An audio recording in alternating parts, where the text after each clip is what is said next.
Buenos días, hoy vamos a hacer la presentación de la entrega 2, semana 5. El tema es bases de datos. Quien les habla, Alejandro Bedoya y Felipe Pereira. Hacemos parte del grupo 22 para la institución universitaria Politécnico Gran Colombiano. La asignatura Persistencia y Datos Transaccionales, docente Diego Roa. Este documento deberá ser entregado el 11 de junio del 2024. El ambiente de desarrollo que utilizamos, entonces tenemos un motor de base de datos MariaDB, versión 11.3.2. El IDE SQL que utilizamos es Dividir Community 24.0. El sistema operativo en el cual estamos haciendo el laboratorio es Linux Ubuntu 22.04. La presentación está dividida en tres partes. La primera, la creación de la base de datos y el usuario con acceso a esa base de datos. La segunda parte es la creación de tablas. Y la tercera es la inserción de datos en la base de datos. Aquí vamos a pasar entonces al entorno de desarrollo integrado que estamos utilizando. En este caso es dbeaver. Vamos a conectar a la base de datos. En este caso debemos utilizar el usuario, el superusuario root para poder acceder a ella, al motor como tal.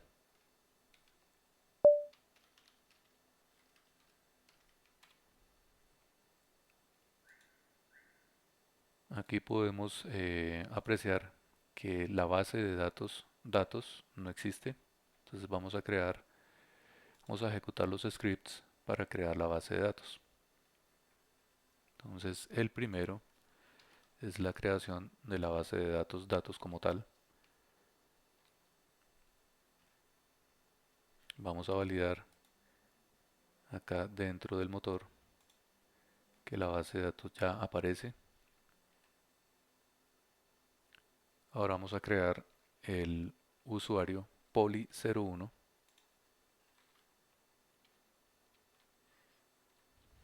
en localhost y vamos a crear el mismo usuario pero en la máquina, en esta máquina puntual para posteriormente poder acceder a través de la IP a esta base de datos con el usuario poli01.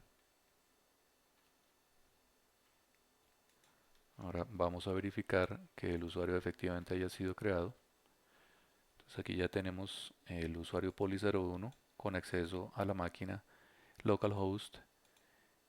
De igual forma, el usuario poli01 con acceso a la máquina 172.17.0.1. Ahora vamos a continuar con los privilegios que le vamos a dar al usuario para que pueda crear tanto objetos como inserción de datos en la base de datos. Eso lo tenemos que hacer sobre el localhost y sobre la máquina 172.17.0.1.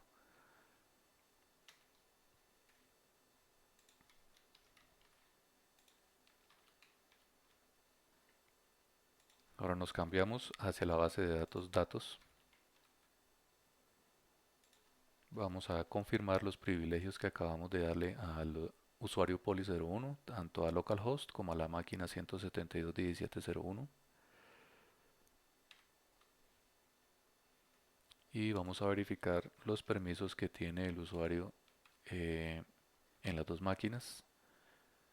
Aquí dice que está el usuario sobre la máquina localhost y el mismo usuario poli01 pero sobre la máquina 172.17.0.1.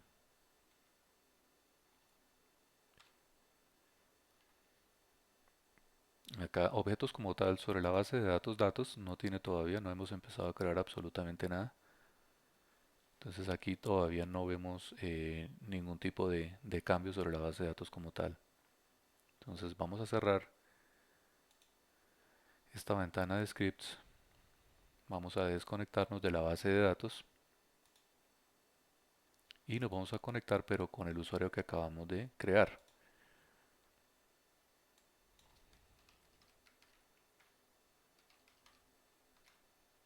Usuario y clave los dejamos igual. Y ahora sí ingresamos y si consultamos el nodo de bases de datos ya solamente nos aparece la base de datos porque es el único objeto al cual el usuario poli01 tiene acceso en este momento. Aún no tenemos ningún tipo de objeto dentro de la base de datos. Entonces todos estos eh, estas carpetas de objetos no tienen absolutamente nada todavía.